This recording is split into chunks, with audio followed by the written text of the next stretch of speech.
Welcome back, friends and colleagues, to another GB Studio related video. Today we're going to be talking about the newly released GB Studio Music web build, which lets you make and export music for your Game Boy games. But also it has some cool new features that will be coming to GB Studio in the future, so let's take a look. Now I got wind of this because I follow GB Studio on Patreon, and they released here their GBS Music thing with a link here to music.GBStudio.dev. Now, although there isn't necessarily a changelog right now telling us all the things they've added and changed, this video shows us a few things, and I'll show you them myself right now. So here we are in the music.GBStudio.dev, and I've imported a song. So if we press add, we can open a file and then find the song we want, or we can create a new song and we can call it whatever we want, and we can see it in there. Some things have moved around, and actually if we want to, first of all, if you want to see it in dark mode, then we can go over here and press dark mode. So beforehand we used to have the channels display here at the top right, but now they display nicely along the left here, and you can turn off seeing them and soloing them or muting them. And as always, we have 4 channels. So the first 2 are duty channels, and then we have the wave channel and the noise channel. And the noise channel is like for drums, like the icon shows. And then by messing around and playing with this, you'll figure out the differences between stuff and why you might want to use different things for different sounds. We have like 15 different instruments here in each of the types. And as you can see here, I've already named this one. I've pulled this song in from my game Cauldron Cottage, and I'm working on a song right now, and this thing happened to show up in my Patreon thing, so I was very happy to take a look. And so as you can see here, I've edited the waveform here, and I did all this in the original in GB Studio, but having it here is great too. I kind of don't like how they've changed the sliders from numbers to imperfect dials. I think the number should still be on there personally. I do like how they've added here the BPM, which is kind of cool. They also have made it so if we go into the tracker version of it, we can, for example, highlight an area, and then you see here we can increase the semitones or octaves, which is awesome.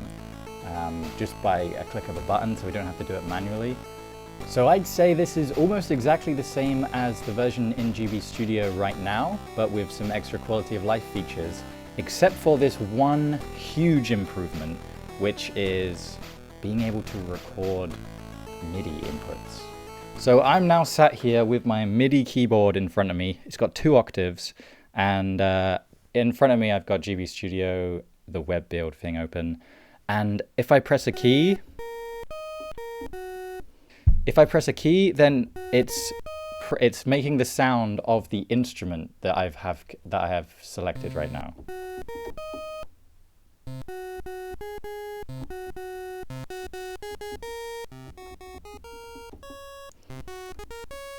Which can be a great way of testing, the sounds that you're trying to get out of it. But the annoying thing is that the instrument, like the length of the note, isn't related to how long I press the keyboard for, and it's also not related to the length that it's set in the instrument settings over here.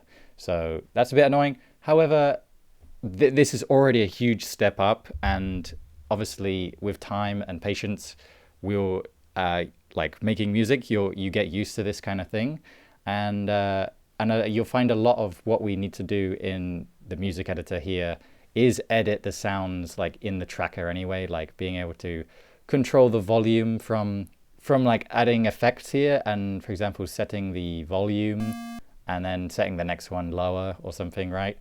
The idea is that we're kind of hacking the music together anyway when we're making tracker music, because this is what this is, right? So we're making music in a tracker.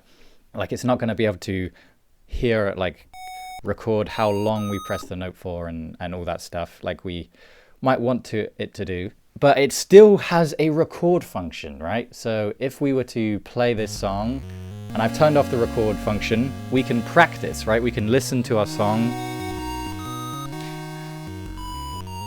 and we can play along with the music and kind of get a sense of what we're doing.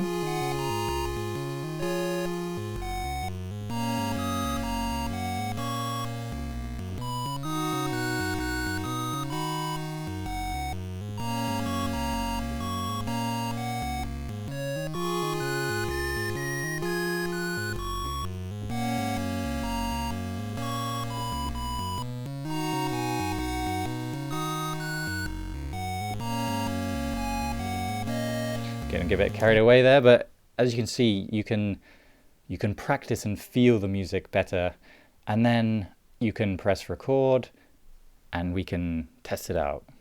So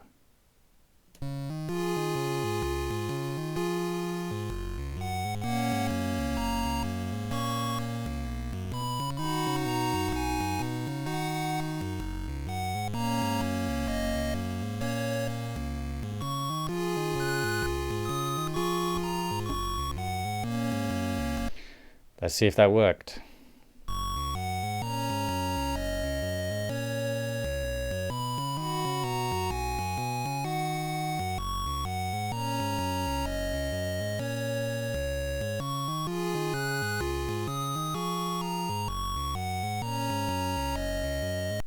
Beautiful, beautiful. And this just makes making music way easier. And one last thing we can do here is we can press export, and it says we can give it in an MP3, which is cool. So it even says I can control how many loops we do. Let's try this. Export song. Let's open it up. So this actually gives us a new way that we can turn our GB Studio songs into MP3s to distribute in other ways, in other places, right? Like how I'd put for background music of my videos, we can now import our songs that we've made in trackers, in the GB Studio tracker, and then export it as an MP3. Beautiful, beautiful. And this is why I love being a part of the GB Studio communities, because everybody's working behind the scenes on these amazing things that just make life better for everybody. It's just cool update after cool update. They just still continue to make things better, which I absolutely adore. So if you haven't checked out this GB Studio music built into the web yet, I recommend giving it a go, because there's some cool stuff. If you have a MIDI keyboard, you can plug it in and try it out. What do you think of the new updates? Like being able to select like whole regions of your song and like increase the, you know, the notes by an octave or whatever. And also being able to export as an MP3, pretty cool. I love it. And I think being able to record MIDI is probably the best thing we could have ever even wanted.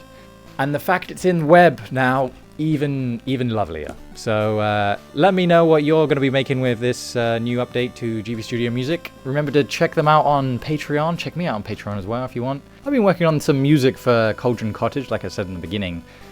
So I've been experimenting with the processes that we make music with. So if you'd like a new and updated music tutorial, please let me know, and maybe I'll make that one of my next videos. But otherwise, I'll see you in the next one. Thank you so much for watching. Bye-bye.